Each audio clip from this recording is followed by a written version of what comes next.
park over pale, through flood, through fire. I do wander everywhere, swifter than the moon's sphere. And I serve the fairy queen, to do her orbs upon the green. The cowslips tall her pensioners be, but in their gold coats spots you see, those be rubies, fairy favors. In those freckles live their savors. I must go and seek some dewdrops here, and place a pearl in every cowslip's ear. Farewell, thou lovely spirits, I'll be gone. The queen and all her elves come here anon. Let the king doth keep his revels here tonight. Take heed the queen does not come within his sight. For Oberon is passing fell in wrath, for she that as her attendant hath a lovely boy stolen from an Indian king. She never had so sweet a changeling.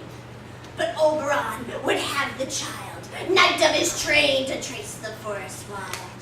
But she perforce withholds the boy, crowns him with flowers, and makes him all her joy. But now, they never meet in grove or green, by fountain clear or spangled starlight sheen. But they do square, that the elves do for fear. They creep into acorn cups and hide them there. Either I mistake your shape and making quite, or else you are that shrewd and knavish sprite called Robin Goodfellow. Are not you he that frights the maidens of the villagery? Skim milk and sometimes labor in the kern, and bootless make the breathless housewife churn, and sometime make the drink to bear no barn, or misled night wanderers, laughing at their harm. Those that hobgoblin call you, and sweet puck, you do their work, and they shall have good luck. Are not you he? Now speakest aright! I am the merry wanderer of the night. I jest to Oberon and make him smile, when I a fat and bean-fed horse beguile.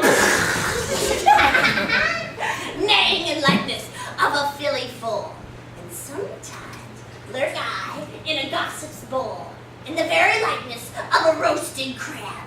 And when she drinks, against her lips I bob, and on her withered dewlap pour the ale. The wisest aunt telling, oh, the saddest tale. Sometimes for a 3-foot stool she mistaketh me, then slip I from her vomit down Double G. And Taylor cries and falls into a cough. Oh, and the whole choir they waxen in their mirth, and needs and swear a merrier hour was never wasted there. My robes are fairy! Here comes Oberon. And my mistress, when you were gone. Ill met by moonlight, proud Titania. What, jealous Oberon? Fairy Skippence, I have forsworn his bed and company. Harry rash wanton, and not I thy lord? Then I must be thy lady. But I know when thou hast stolen away from fairyland, and in the shape of Corin sat all day, playing on pipes of corn and versing love to amorous Phillida. Why art thou here, come from the farthest steppe of India, but that forsooth your bouncing Amazon and your buskinned mistress to Theseus must be wedded, and you come to give their bed joy and prosperity. How canst thou thus for shame, Titania, glance at my credit with Hippolyta, knowing I know thy love to Theseus? Didst thou not lead him through the glimmering night from Perigenia, and make him with fair Agles break his faith with Ariadne and Antiopa? These are the forgeries of jealousy. And never, since the middle summer spring, met we on hill and dale, forest or mead, by paved fountain or by rushy brook, or in the beechen margent of the sea, to dance our ringlets to the whistling winds. But with thy brawls thou hast disturbed our sport. Therefore the winds, piping to us in vain, as in revenge, have sucked up from the sea contagious fogs, which, falling in the land, hath every pelting river made so proud that they have overborne their continents. The ox hath therefore stretched his yoke in vain, The plowman lost his sweat, and the green corn hath rotted ere his youth attained a beard. The fold stands empty in the drowned field, and crows are fatted with the murrain flock.